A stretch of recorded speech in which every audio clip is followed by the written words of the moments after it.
একদিন বিশ্বনবী বললেন, বান্দার কোনো হক আল্লাহ কোনোদিন ছেড়ে দেয় না।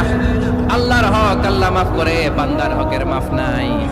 যদিও আমি নবী, আমার উপর যদি কোনো হক থাকে বলো, আমি দিয়ে দেব। কোন সাহাবী দাঁড়ায় না, এক সাহাবী দাঁড়িয়ে বললেন, নবী, যুদ্ধের ময়দানে চাবুক চালানোর সময়, লাঠি চালানোর সময় এক কাফেরকে মারতে যেয়ে আপনার লাঠির বাড়ি আমার পিঠের মধ্যে পড়েছে। আপনি যেহেতু এই কেসাসটা আদায় করতে চান, আপনার পিঠে আমি লাঠির বাড়ি মেরে এটারে শোধবোধ করে দিতে চাই।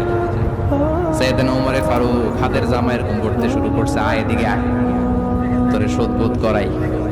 বিশ্বনবী বললেন, ওমর রাখো, এটা বান্দার হক, মিটাতে দাও। বিশ্বনবী বললেন, আসো, তুমি এসে আমার পিঠে লাঠি দিয়ে চাবুক দিয়ে বাড়ি মারো। সাহাবী বলে, ও নবী, তখন দুর্ভিক্ষের সময়ের যুদ্ধ ছিল, আমাদের গায়ে জামা ছিল না। যখন আপনি আমার চাবুকটা পিঠের মধ্যে মেরেছেন, আমার পিঠে তখন জামা ছিল না। আপনি যদি যথা নিয়মে কেসাসটা আদায় করতে চান, আপনার জামাটা খুলেন, খালি পিঠের মধ্যে বাড়িটা মারিস।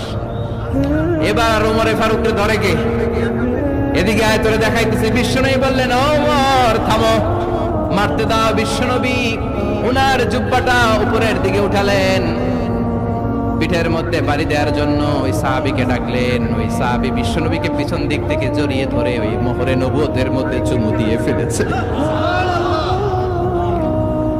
সাহাবী বললেন, নবী গো, এই নাটক করার জন্য আপনি আমারে মাফ করে দিয়েন। আপনি বিশ্বনবী, উদম গায়ে আপনারে দেখা যায় না, খালি গায়ে আপনারে দেখা যায় না। শুনেছি আপনার পিঠের মধ্যে মোহরে নবুয়ত আছে। অনেক দিনের সাধনা, জল্পনা কল্পনা, আপনার মোহরে নবুয়তে আমার ঠোঁটটা আমি লাগাবো।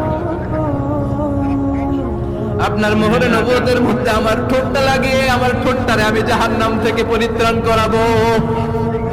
এজন্য প্ল্যান প্রোগ্রাম করে এতক্ষণ আপনার জামাটা খুলতে বলেছি। আপনার উপরে আমার কোনো হক নাই। আমার আব্বা মা, আমার সম্পদ, আমার জীবন আপনার জন্য কোরবান গো নবী। বিশ্বনবীর পিঠে বাম দিকে খাতামুন নবুওয়া ছিল।